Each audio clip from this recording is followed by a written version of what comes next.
Olá pessoal, nesse vídeo a gente continua a construir a nossa API, mas desta vez vamos dar uma olhada no método post. Então, para ficar interessante, vamos adicionar MongoDB e usar uma biblioteca chamada Mongoose, que vai ajudar a gente a gravar os nossos dados no banco.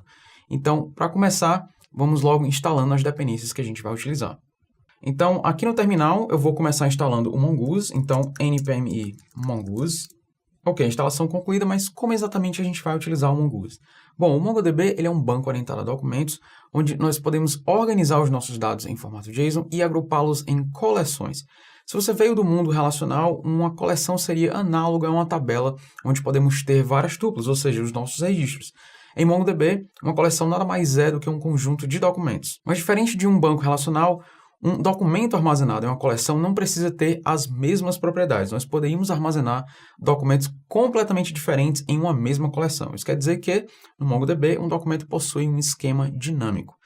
Mesmo assim, é interessante que os documentos que entram numa coleção tenham mais ou menos as mesmas propriedades, para a gente poder facilitar a organização e, claro, posteriormente, facilitar também as nossas consultas. E aí é que entra o Mongoose. Com ele, a gente consegue definir um esquema e, a partir desse esquema, trabalhar com um modelo e fazer uma série de operações, como inserção, alteração, remoção, consultas e também ganhar com validações padrões e também validações personalizadas. Então, dito isso, vamos ver como é que a gente usa o Mongoose na aplicação.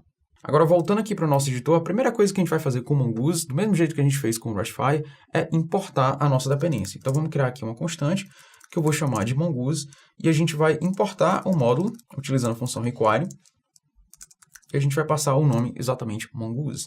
Então, para a gente fazer uma conexão com a instância do MongoDB, a gente vai utilizar esse objeto Mongoose e utilizar o método connect. Então, mongoose.connect, e o método connect recebe uma string de conexão para a gente poder, obviamente, se conectar naquela instância. Mas para facilitar o nosso trabalho, a gente não vai instalar o MongoDB nesse vídeo. A gente vai utilizar um serviço pronto que nos dá uma instância prontinha do MongoDB para a gente já usar. Então, existe um serviço na nuvem chamado MLab, que a gente pode criar uma instância de MongoDB e utilizar diretamente no nosso exemplo. Então, é exatamente isso que a gente vai fazer agora. Então, abre o browser, vai no mlab.com, você pode criar uma conta, é completamente gratuito.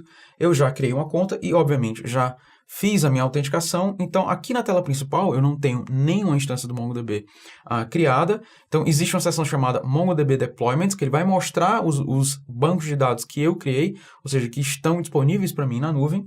Então, eu não tenho nenhum. O que a gente vai fazer é selecionar essa opção Create New. Eu vou escolher aqui algumas opções. Por exemplo, Cloud Provider, eu vou deixar a Amazon mesmo. O tipo do plano, eu vou deixar o plano gratuito. Então, basicamente, eu vou continuar. A região pode ser qualquer uma. Vou colocar aqui Virginia. Ao clicar em continuar, ele vai me pedir o nome do banco de dados. Então, vou colocar aqui Escola API.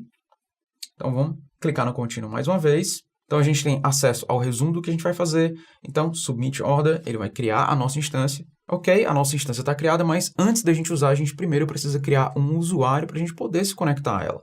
Então, vamos clicar aqui no banco que a gente tem. Então, bem aqui na aba Users, a gente vai adicionar um usuário novo. Então, Add Database User. Então, aqui eu vou colocar um nome chamado API User, um nome bem simples mesmo.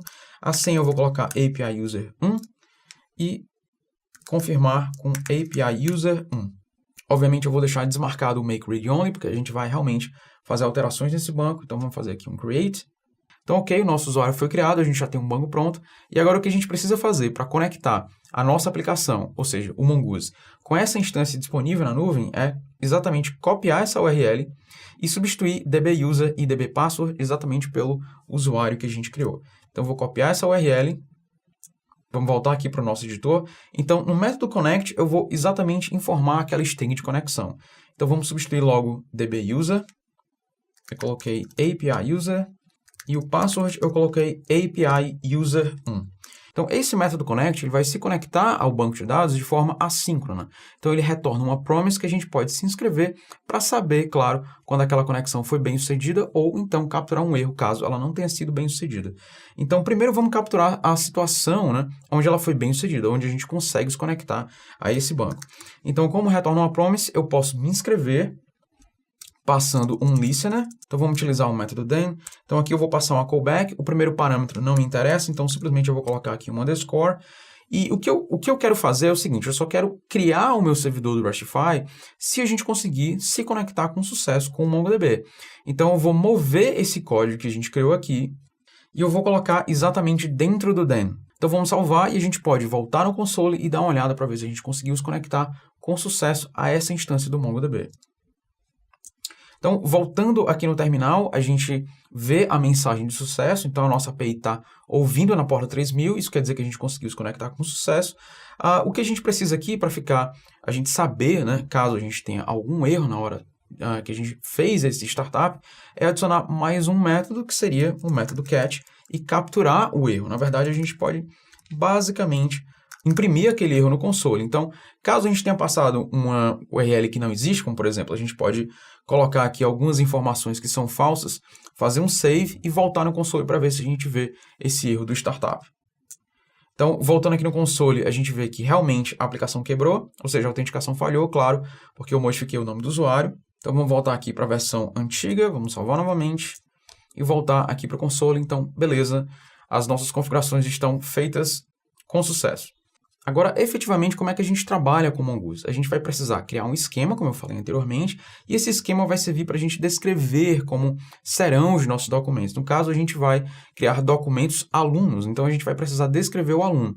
Então aqui a gente tem, por exemplo, uma propriedade ID, uma propriedade name, então a gente vai criar um esquema que vai refletir exatamente essas propriedades. Obviamente eu vou deixar com poucas propriedades simples, para a gente simplificar o nosso exemplo. Claro que se a gente tivesse um objeto mais complexo, a nossa definição do esquema também seria mais complexa. Então esse array eu não vou precisar mais, eu vou remover esse array, e eu vou começar a declaração do meu esquema. Então eu vou criar uma constante que eu vou chamar de aluno esquema, e eu vou criar um esquema utilizando o operador new. Então, new mongoose.esquema, e no construtor do esquema a gente vai passar um objeto que vai ter as propriedades de definição daquele esquema. Então, por exemplo, se a gente vai ter uma propriedade name no nosso documento, a gente vai passar o atributo name no esquema. Então, atributo name, e a gente pode simplesmente já dizer o tipo daquele atributo, ou a gente pode passar um objeto e ampliar, digamos assim, a definição daquele atributo. Então, por exemplo, a gente pode dizer que o tipo vai ser string, e a gente também pode dizer que aquele atributo vai ser obrigatório. Então, a gente pode passar atributo type, especificando a string, e required, para especificar que aquele atributo é obrigatório. Obviamente, eu preciso separar aqui por vírgula. Então, caso alguém tente criar um documento baseado nesse esquema e não informe o atributo name, o Mongoose vai automaticamente fazer uma validação e retornar um erro, não deixando que esse documento seja criado de forma inconsistente, digamos assim. Uma vez que a gente cria o esquema, a gente precisa criar um outro objeto que seria o model. Então, o model seria o esquema compilado, digamos assim, compilado e validado, e a partir do model é que a gente vai fazer uma série de operações como inserção, alteração, remoção e consultas também nos nossos documentos. Então, vamos criar um model, tá? Então, eu vou chamar de aluno, e para a gente criar um model, a gente utiliza uma função do Mongoose chamada model. Então, mongoose.model, a gente vai passar um nome para aquele modelo, o nome vai ser aluno, tá? Isso vai fazer com que o Mongoose crie automaticamente uma coleção no nosso MongoDB chamada alunos. Ele vai basicamente pegar esse nome e colocar no plural. Então, o segundo parâmetro vai ser uma referência ao nosso esquema, que seria o aluno esquema. Então, agora que a gente criou o modelo, a gente pode substituir essas implementações antigas que a gente tinha feito em cima do array e fazer agora em cima do modelo. Então, vamos começar com o /alunos, que ele retornaria a lista de documentos que estão, né, que vão estar nessa coleção alunos. Então, como é que a gente pode fazer? Esse model aluno, né, que é retornado por essa função model, ele tem uma série de métodos. Um dos métodos é o método find. Então, esse método ele vai me retornar todos os documentos da coleção alunos, ok? Então, esse método é um método assíncrono e ele também me retorna uma promise. Então, para eu conseguir obter o resultado desse método, eu posso simplesmente me inscrever utilizando o then. Então, a gente vai receber uma lista de alunos, tá? E o que eu preciso fazer aqui é basicamente fazer um response.json, passando essa lista de alunos e no final, return next. Então, essa é a nossa implementação, não tem nada de especial nisso. Então, a nossa próxima modificação é alterar o método que retorna um documento individualmente. Então, do mesmo jeito que eu tenho um método find, que me retorna todos os documentos daquela coleção, eu também tenho um método chamado findById, que me retorna um documento, que é exatamente o documento que vai ter aquele ID. Então, a gente pode ir aluno.findById. Como argumento desse método, a gente pode passar exatamente o ID que foi associado na rota, então seria request.params.id, Mesma coisa, esse método é um método assíncrono, ele também me retorna uma promise, então eu posso me inscrever nessa promise e passar um listener aonde eu vou receber exatamente o resultado dessa consulta. Então, eu vou receber um aluno e aqui eu simplesmente vou fazer um teste. Se o aluno existir, eu vou retornar aquele aluno. Então, response.json, eu vou escrever o aluno. Caso aquele aluno não exista, ou seja, else, eu posso mudar o status para 404 e colocar uma mensagem dizendo que aquele objeto não foi encontrado. Então, esse trecho de código eu não tenho mais, eu só preciso mover agora o meu return next para ficar logo depois dos meus testes. Então, se eu encontrar o aluno, eu faço um response.json, se eu não encontrar, 404, mando mensagem e no final eu faço o next. Então, essa é a implementação que a gente precisa fazer. Vamos só dar uma olhada no console para ver se está tudo ok. Beleza, agora a gente pode voltar ao browser e ver se a gente consegue fazer o que a gente fez na aula passada sem ter nenhum erro. Ou seja, a gente vai tentar obter agora a lista dos alunos para ver se toda essa configuração que a gente fez está correta. Então, voltando aqui para localhost 2.3000/alunos, obviamente a gente tem um array vazio porque a gente está apontando para um banco de dados que não tem dado nenhum. Mas é claro que isso aqui serve para a gente testar toda essa configuração que a gente fez. Agora, o nosso próximo passo seria a gente implementar um novo método, que é o método post, que é exatamente para a gente incluir um aluno. Então, o método post é o que a gente usa para enviar dados para o servidor. Os dados chegam no corpo da requisição e o tipo ou formato dos dados é indicado em um cabeçalho chamado content type. Então, em um API REST, usamos o método post para indicar que queremos criar um recurso novo com os dados enviados naquela requisição. Agora vamos ver como é que a gente pode fazer isso com o Restify. Bom, voltando aqui para o nosso editor, agora a gente precisa adicionar o método post. Então vamos fazer server. Antigamente a gente fez, obviamente, somente leitura e a gente utilizou o método get 2 vezes, com 2 rotas diferentes. Agora a gente vai utilizar o método post. Então, claro que a gente precisa incluir uma rota. A rota que a gente vai utilizar é /alunos, porque pense que a gente está querendo inserir um novo recurso, ou seja, um novo documento, na lista de alunos. Então, a gente vai fazer um post, ou seja, a gente vai querer inserir exatamente na lista de alunos. Então, a gente vai usar diretamente a rota /alunos. A gente não vai usar /alunos /2.id, por exemplo. Tá? A gente vai incluir um objeto em uma lista. Então, o segundo argumento, obviamente, é a nossa callback, e a gente vai ter os 3 objetos que a gente fez também nas outras 2 callbacks, que é request, response e o next. Agora, como é que a gente faz para criar um documento utilizando o model que a gente acabou de configurar? Bom, primeiro eu vou criar uma variável que eu vou chamar de aluno, e a gente pode simplesmente instanciar o modelo. Então, ao fazer isso, a gente está criando um documento. Obviamente, esse documento não está na base ainda, a gente vai já chamar um método que vai colocar esse documento na base. Mas antes eu quero comentar algumas coisas. Então, quando a gente faz um new aluno, ou seja, new model, a gente está criando um novo documento, e já aqui no construtor a gente pode passar as propriedades que a gente quer associar com esse aluno, tá? Então, a gente poderia passar um objeto aqui, por exemplo, se a gente quisesse fazer manualmente. Então, por exemplo, a gente tem o atributo name no aluno, então a gente poderia passar o atributo name aqui e passar um determinado valor. Por exemplo, John. Então, ao fazer isso, a gente está basicamente criando um aluno com essa propriedade. Só que a gente não vai fazer isso manualmente. A gente vai pegar essas propriedades vindas de um lugar. Mas lembra que eu disse que o post é utilizado no API REST para criar um novo recurso. E os dados desse recurso vêm no corpo daquela requisição. Então, para isso, para a gente criar um aluno com os dados do corpo da requisição, a gente pode simplesmente substituir esse objeto que a gente está passando pelo body do request. Então, esse objeto request que o Restify fornece para a gente tem uma propriedade body que vai conter todos os atributos que a gente vai mandar. A gente não viu ainda como mandar, mas a gente vai ver já no vídeo. Então, request.body, basicamente a gente cria um documento com todas as propriedades que virão na requisição, no corpo da requisição, no caso. Então, uma vez que a gente criou o documento com os dados que vem no request, agora o nosso próximo passo seria salvar esse documento na nossa base. Então, como que a gente pode fazer isso? Bom, o documento ele vai ter um método save, que ele é similar aos métodos do model que a gente chamou aqui anteriormente, no sentido de que ele também é assíncrono e ele também é uma promise, e eu posso me inscrever para saber o resultado dessa operação. Então, ele vai devolver um documento, que seria um documento com todas as propriedades já completamente preenchidas e salvas, caso realmente tenha alguma resolução ali, que no nosso exemplo, por ser simples, não tem, mas a gente poderia configurar o Mongoose para ele colocar um valor automático para certos campos que a gente não precisou informar, e obviamente esse objeto aluno ele vai vir com um campo que a gente não vai informar, que é o ID, que vai ser gerado automaticamente. Então a gente vai pegar esse objeto como resultado da operação save e a gente vai basicamente utilizar o método JSON da resposta e vai imprimir esse conteúdo lá. Então, response.json, aluno. Caso essa operação falhe, a gente pode implementar o método catch, pegar uma referência ao objeto de erro e a gente implementar um outro fluxo que seria exatamente para basicamente dizer ao usuário qual foi o problema que aconteceu. Então, a gente poderia fazer um response.status. Aqui eu vou colocar o ID 400 e a gente pode basicamente escrever uma mensagem onde a gente vai utilizar o objeto de erro e pegar o atributo message desse objeto. Então aqui eu vou deixar o status 400, que ele vai indicar que essa operação falhou porque o cliente provavelmente mandou um dado inválido. Obviamente, numa aplicação real, a gente teria uma checagem naquele objeto de erro para saber qual seria o status que a gente ia mandar. Mas como o nosso exemplo é muito simples, isso aqui serve para exemplificar o que eu quero.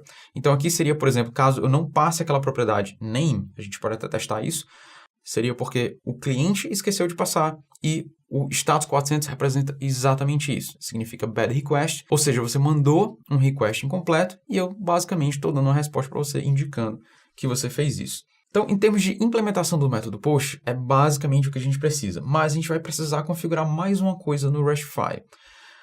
O Restify, por padrão, ele não faz o parse do body. A gente precisa configurar um plugin, mas felizmente o Restify já tem esse plugin, só que a gente vai precisar colocar uma configuração a mais aqui no server. Então a gente vai utilizar um outro método do server, chamado use. Ele também serve para registrar callbacks, mas a diferença dos outros métodos, por exemplo, do get, do post, que eles ficam específicos para esse método HTTP, o método use vai ser específico para todos os métodos. Então, para qualquer método, ele vai ser executado.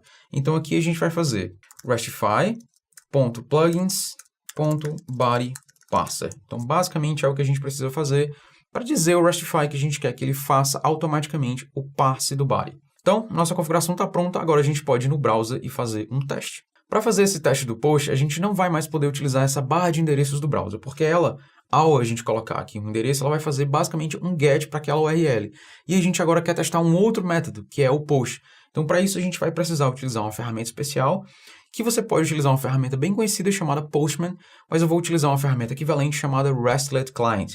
Então, essa ferramenta, ou o Postman também, você pode instalar utilizando a loja de plugins do Chrome, por exemplo. Então, ao ir na loja de plugins, você pode colocar lá Postman ou RESTlet Client e você pode instalar uma dessas duas ferramentas. Então, essa ferramenta é um pouco mais voltada para a API REST, para fazer testes. A gente pode escolher vários métodos que a gente queira testar. Então, por exemplo, abrindo aqui a ferramenta, a gente pode fazer um get em alunos. Então, ao fazer o send, você vai ver que a gente tem basicamente aquela mesma resposta, mas a gente tem mais detalhes, né, para a gente poder entender o que é que foi feito naquela requisição e também entender melhor aquela resposta. Então, para fazer um post, como é que a gente pode fazer?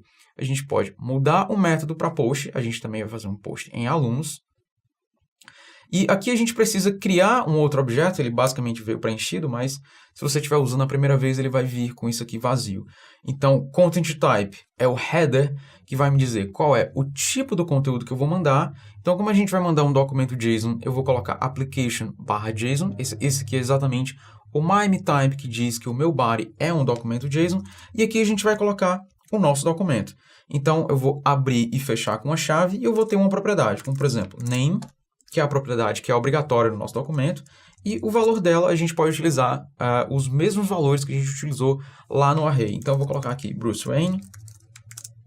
Ao fazer isso, eu posso pressionar o método send e dar uma olhada aqui na resposta. Então, você vai ver que um documento foi criado, um ID também foi gerado automaticamente para mim. Esse ID, ele pode ser gerado pelo driver cliente que o Mongoose está utilizando do MongoDB, ou também pode ser gerado pelo MongoDB. Em geral, é o driver cliente que gera para ter um pouco mais de desempenho. Mas a gente não precisa controlar esse valor. Então, ou seja, o ID a gente não precisa. Então, agora a gente pode criar mais um aluno, só para aumentar aqui um pouco o exemplo. Eu vou utilizar também o mesmo objeto, o mesmo exemplo que a gente fez dos arrays também, que seria Diana Prince. Então, vamos fazer um send novamente. Beleza. Agora, o que é que a gente pode fazer? Agora, vamos voltar na nossa lista de alunos geral, ou seja, get, http, localhost, porta 3000, /alunos. Vamos fazer um send e, obviamente, a gente já recebe um array com aquele conteúdo, ou seja, com os dois alunos que a gente incluiu. O que a gente pode testar agora é a nossa chamada individual, ou seja, buscando o aluno pelo ID. Então, alunos barra o ID. Então, aqui a gente tem apenas Bruce Wayne. Então, vamos pegar aqui o outro aluno, que seria a Diana Prince. Vamos colocar aqui, obviamente ele vai retornar, que eu sei, mas é só para mostrar o exemplo. Então, ok, Diana Prince. Então, só para fechar o vídeo, tem mais uma coisa que eu quero comentar. Essa versão do Rushify mudou um pouco a forma que ele processa as rotas. Se a gente tirar esse ID, por exemplo, colocar aqui só até alunos e fizer um send, a gente vai ter a lista de alunos. No Rushify 6, se a gente colocasse aqui uma barra no final, a gente teria o mesmo resultado. Mas no Rushify 7, ele já passa essa chamada para a chamada mais específica, que é o do ID. Então, como a gente não se preparou para isso, nosso código está muito simples, a gente não está tratando ainda essas exceções.